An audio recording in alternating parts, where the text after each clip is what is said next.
The Redbirds get a much-needed series victory thanks to the unlikeliest of players. This is Locked On Cardinals.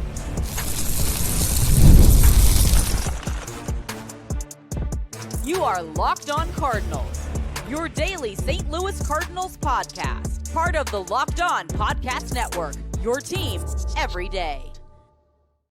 Hey there, Cardinals fans. I'm JD Hafford, and I'm your host for Locked On Cardinals, part of the Locked On Podcast Network, covering your team every day. You can follow me on X at JD Sports Radio, the podcast on X as well at LO_Cardinals. We're on YouTube. We're also on TikTok and Instagram at Locked On Cardinals. This is a show serving Cardinal Nation and giving the best fans of baseball all of the info about the birds on the bat. Today's episode brought to you by Gametime. Download the Gametime app, create an account, and use code LOCKEDONMLB for $20 off your first purchase.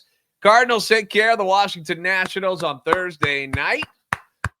Final score of that one, 8-1 was the final. Very impressive. Happy vibes. Ugly shirt. Engaged. And I made the joke on Twitter last night, and it kind of got an interesting response from Cardinals fans because so I said, where do people line up to apologize to Miles Mikolas asking for a friend?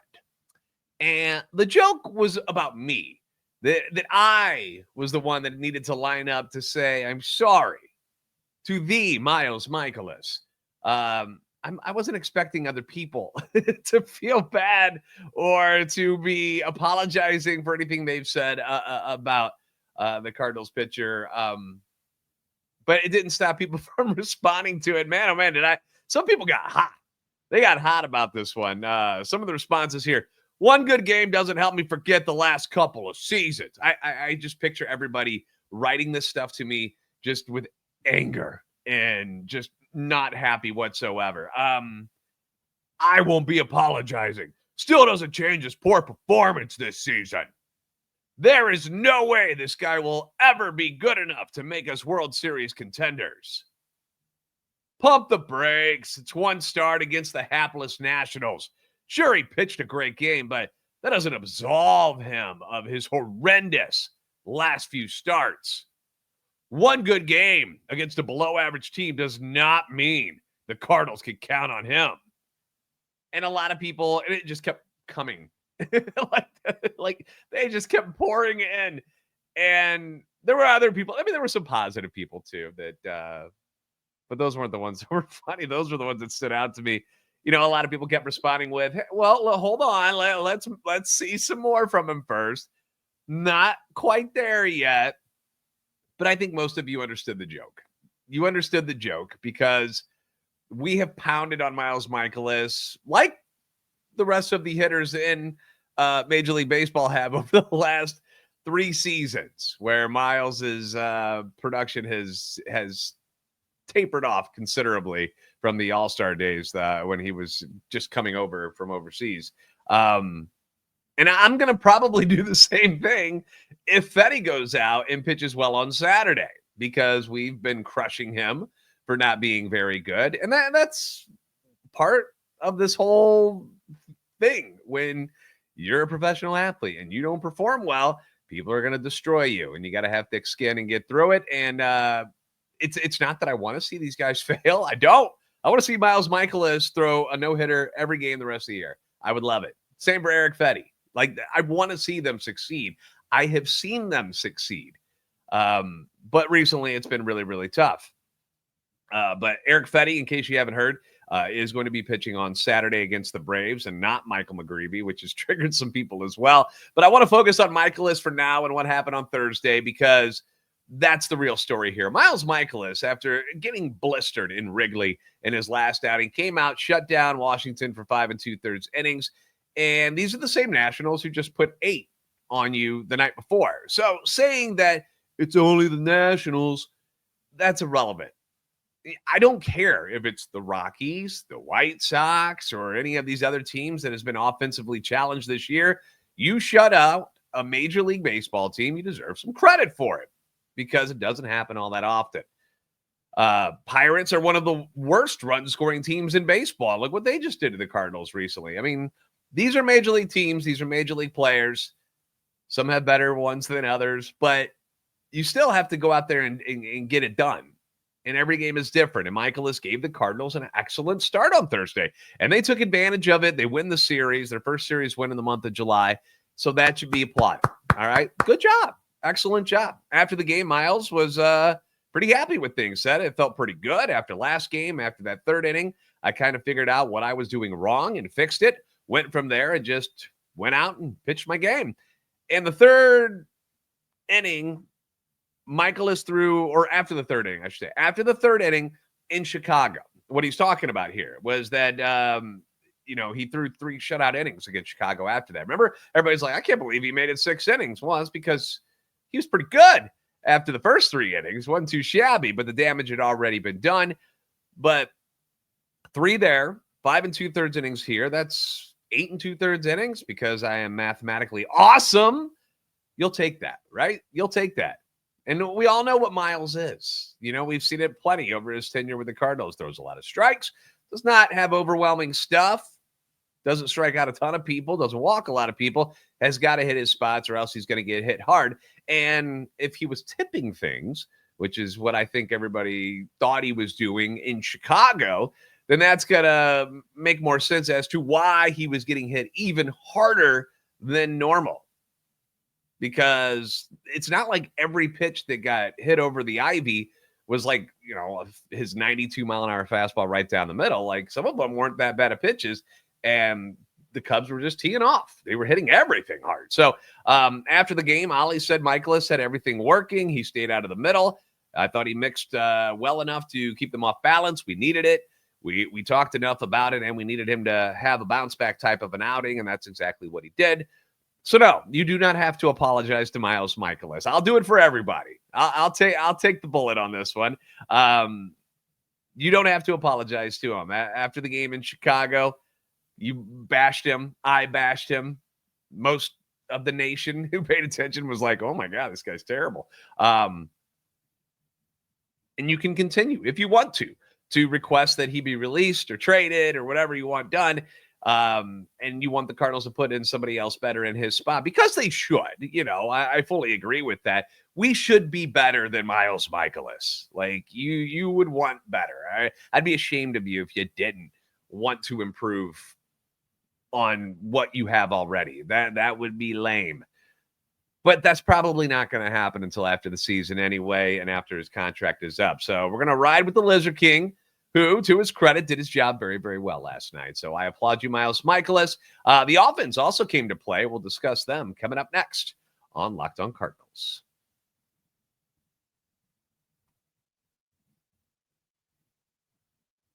Have you ever decided at the last minute that, hey, you know what? Let's go to the ball game. Friends, family, let's go. Let's get in the minivan. Let's roll. It's game day. Suddenly you want to be in the stands. Maybe you want to go see the Braves tonight. That's exactly where Gametime comes in. It's the easiest way to grab last-minute tickets without stress. Not sure if you saw the crowd during the Washington Nationals series. Plenty of seats available. Plenty of really good seats available, too. And with the money you save on tickets, now you can splurge on food, drinks, beer, merch, or even invite a bigger group to come with you. Gametime's going to make that possible. They make buying tickets fast and simple. The prices on the app, they actually drop the closer you get to first pitch. And they've got incredible last-minute deals. You get the clear seat views, which is cool. Again, there were a lot of open seats yesterday, so probably nobody going to be in your way. But you get to see what your view looks like, the angles and whatnot, and you get that lowest price guarantee that takes the worry out of buying. Gametime is the official ticketing partner of Locked On MLB. Makes it easy to browse the app for an exciting upcoming MLB game, whether it is this series against the Braves or maybe you want to plan something for after the All-Star break. Take the guesswork out of buying tickets with Gametime. Download the Gametime app, create an account, use code Locked On MLB. That's going to get you $20 off your first purchase. Terms apply. Again, create an account. Redeem code LOCKEDONMLB for $20 off. Download the Gametime app today. Last minute tickets, lowest price, guaranteed.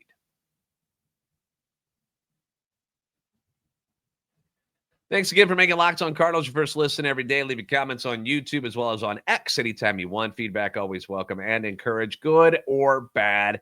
Love hearing from you. Love that you're paying attention and interacting with the show. That's super awesome of you.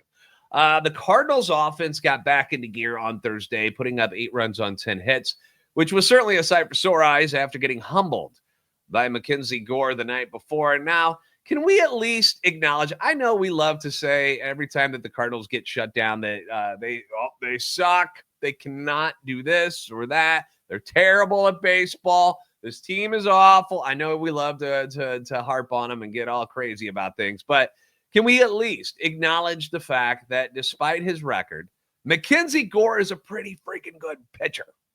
Pretty good. He is going to the All-Star game for a reason. And I know it sucks watching the Cardinals strike out over and over and just look terrible at the plate, especially against left-handers. But good pitching, it beats good hitting a lot, right? Normally that's the case.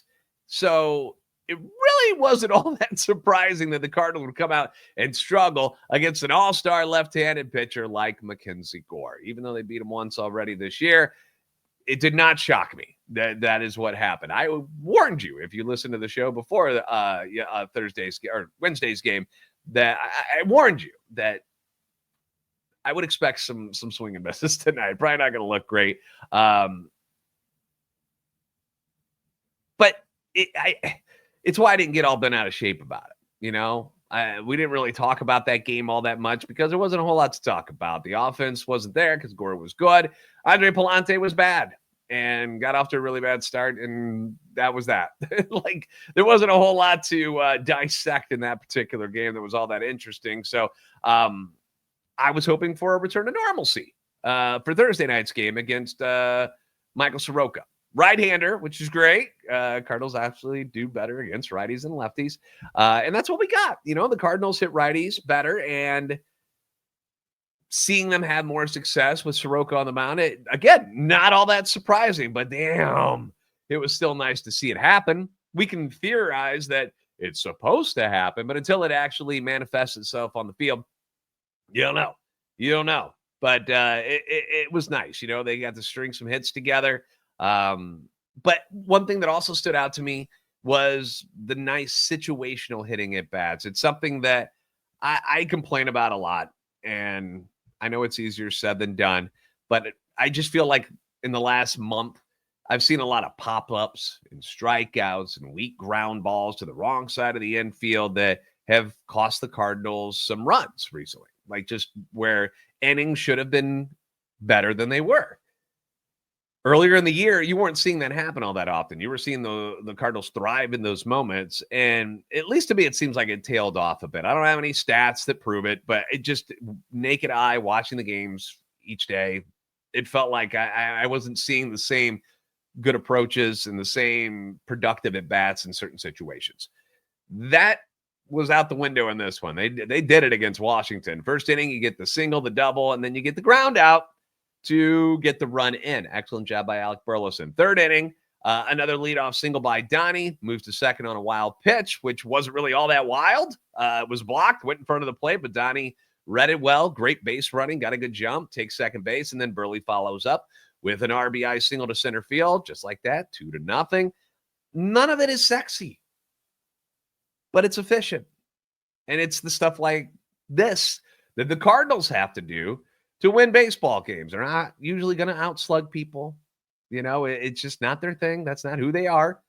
They don't have a bunch of superstars running around that, you know, scare people. They got to do little things.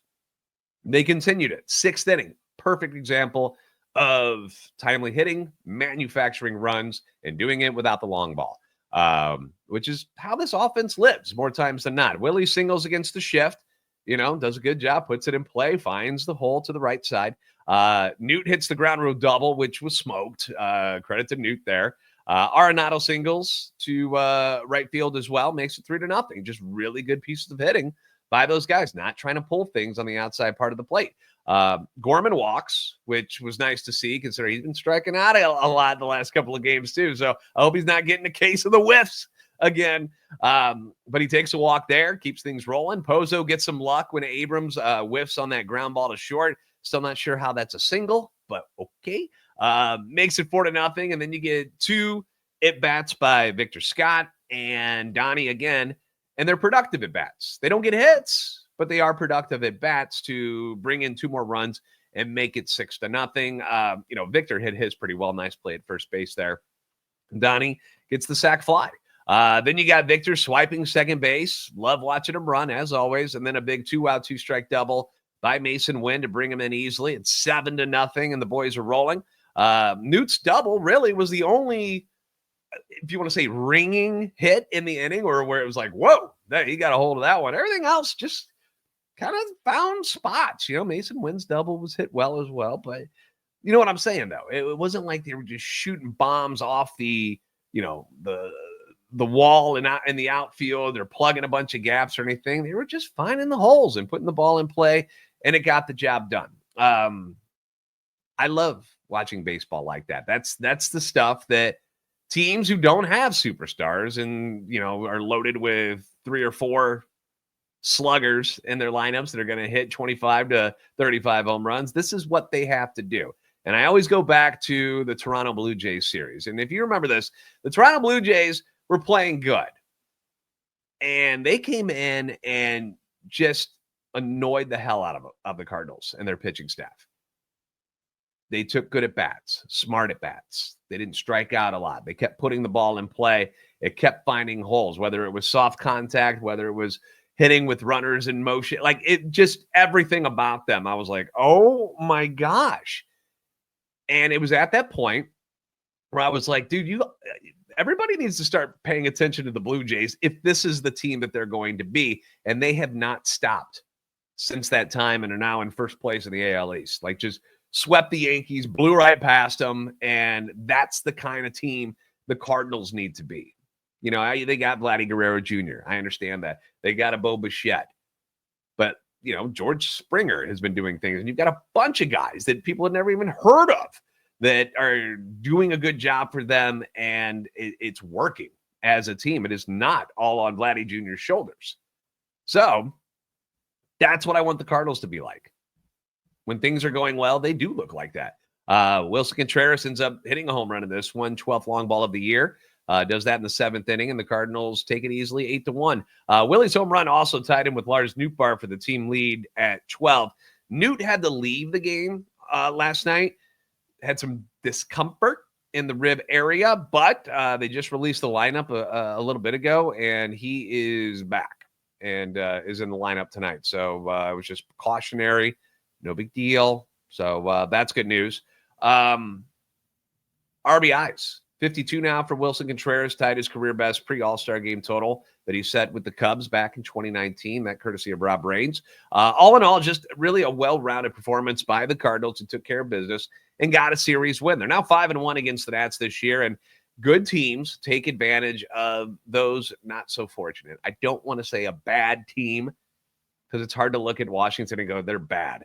I don't know how they're not winning more games. It's weird. But I will say less fortunate teams. That's how we're going to phrase it here. But they're 5-1 against them. And, you got to do that. If you're going to if you're going to get to the playoffs and you're going to do some damage and make it to the next level, you have to beat the bad teams or the less fortunate teams. The Dodgers, for instance, although struggling now, they've lost 6 in a row, which is, mind-boggling.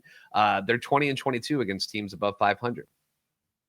They're 36-16, though, against teams below 500. The Cubs, 25-27 against teams over 500, but 30-11 against teams under. Padres, who also have 50 wins, just like the Cardinals. Cardinals chasing them. They're half game behind them in the wild card right now, are 16-30 against teams over 500.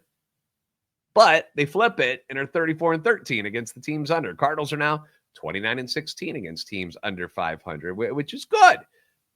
They have a chance to improve on that because this weekend the Atlanta Braves are in town. And although they got some big names on that roster, they are 12 games below 500 and are just 7-13 in their last 20.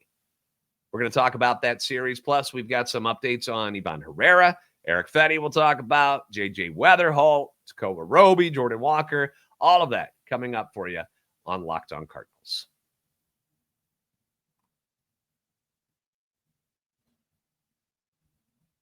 If you're running a business, you know that every missed call is money left on the table, which is not good.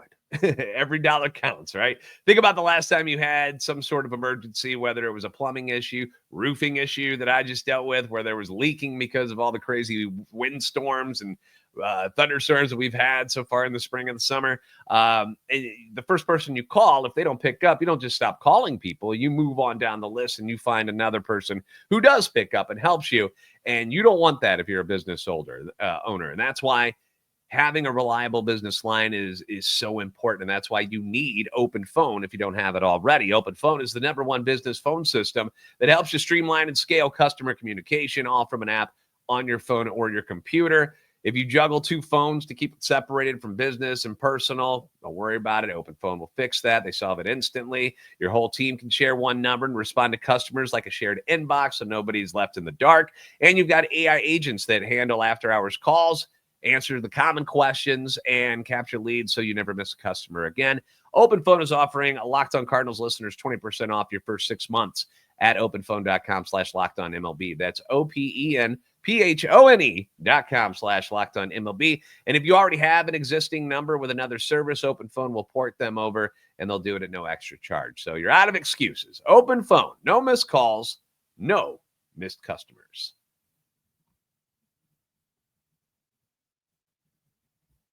Thanks again for making Locked On Cardinals your first listen today. For your second listen, check out the all-new Locked On MLB Game Night. It's every game, it's every night, it's all season long. Get local analysis on a national scale. You can find MLB Game Night on Locked On MLB on YouTube. So go to the Locked On MLB channel, and you'll see it there on YouTube or wherever you listen to your podcasts.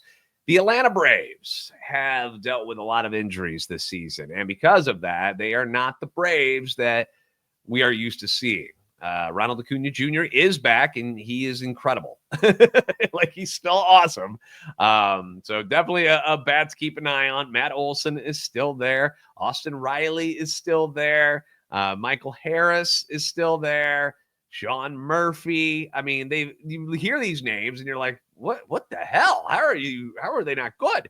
But injuries have been the thing. Ronald Acuna Jr. missed a lot of the first part of the season recovering from the knee injury. Spencer Strider is just starting to kind of get his mojo back after returning from surgery. It was really rough for him early on as he comes back, but it started to look a lot better. Luckily, don't have to face him. Chris Sale, reigning NL Cy Young Award winner, was having a fantastic year, and he goes down with a rib injury, so he's out right now. Spencer Schwellenbach, out. A.J. Smith-Shawver, out. Listen to these guys from their rotation that are missing. Jerkson Profar, he got suspended. He was cheating. PEDs. Sean Murphy was hurt for a while. So you can see why their overall record is not good. 40-52, which is a bit shocking considering the talent that they have.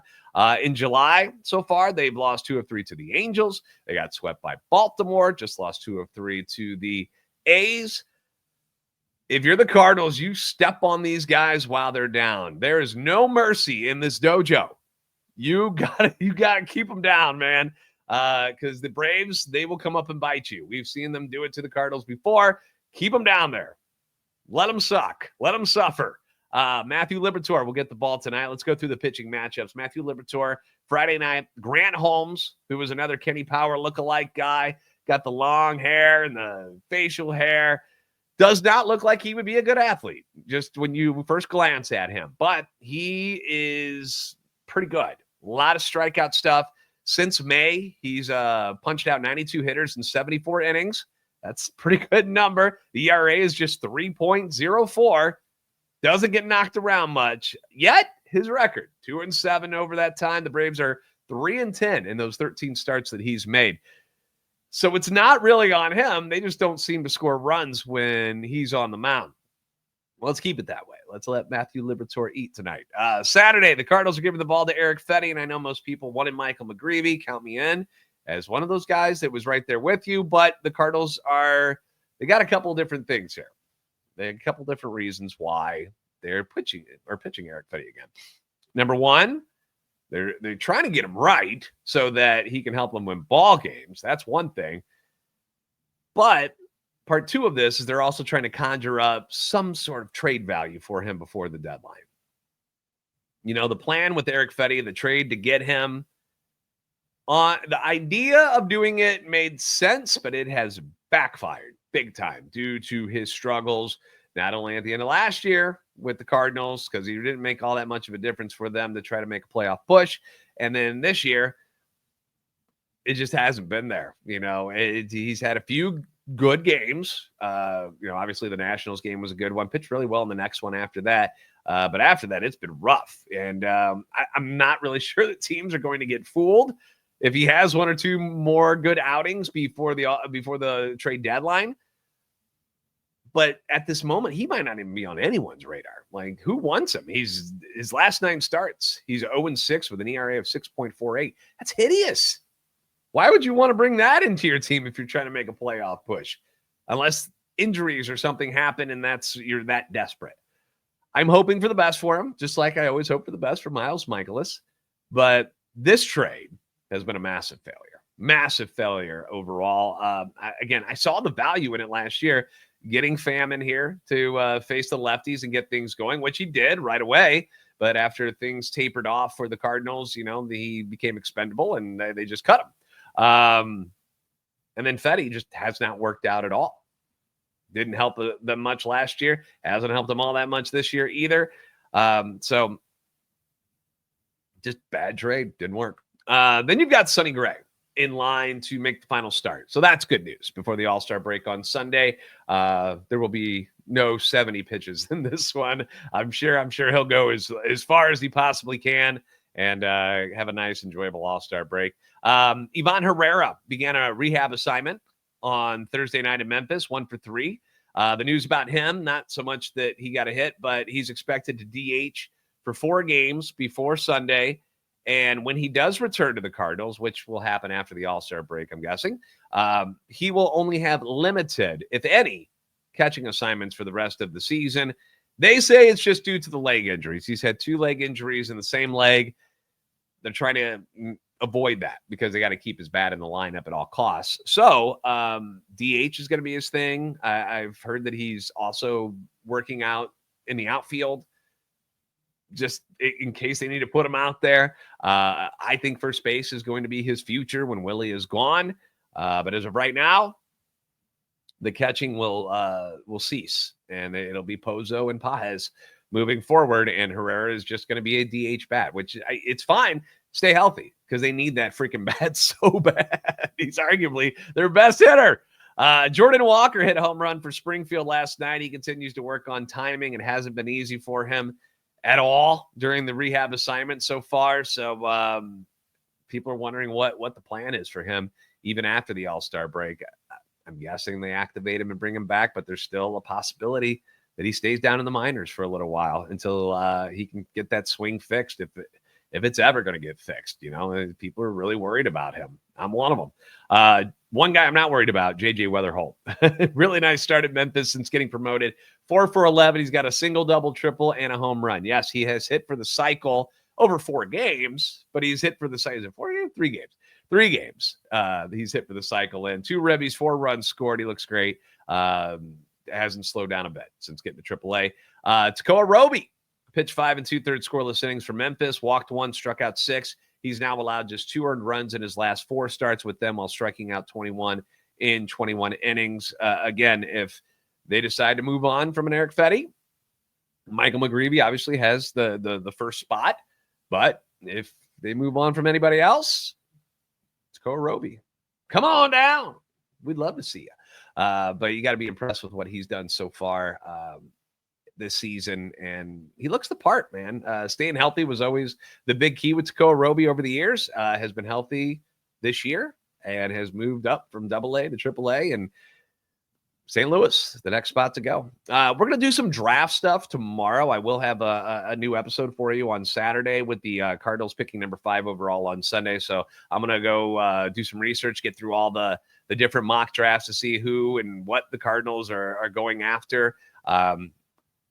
It appears that there's going to be a lot of pitchers that are going to be on their radar, and then maybe one of the shortstops from high school. But we'll get into it in the next episode. Hopefully we'll not only be able to talk about that, but another Cardinals victory. Oh, and I am going to, I'm excited about this. I'm going to Superman this weekend.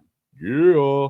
I'm more of a Batman guy, but love Superman too. Christopher Reeve movies from back in the day. Oh, so good. Every time I hear the John Williams score, goosebumps. So I'm excited to do that. So I got my socks ready to roll. Hope it doesn't disappoint. St. Louis's own James Gunn doing the directing in this one. 82% on Rotten Tomatoes so far. Can't be wrong, can it? Thanks for making Locked On Cardinals your first listen every day. If you haven't already, please give us a follow. X at @LO_Cardinals and at JD Sports Radio, TikTok, Instagram, YouTube as well. If you're only listening to the audio, come see us, come subscribe, and help our channel and love for the Cardinals grow. You guys are the best fans in baseball for a reason. We'll see you next time on Locked On Cardinals.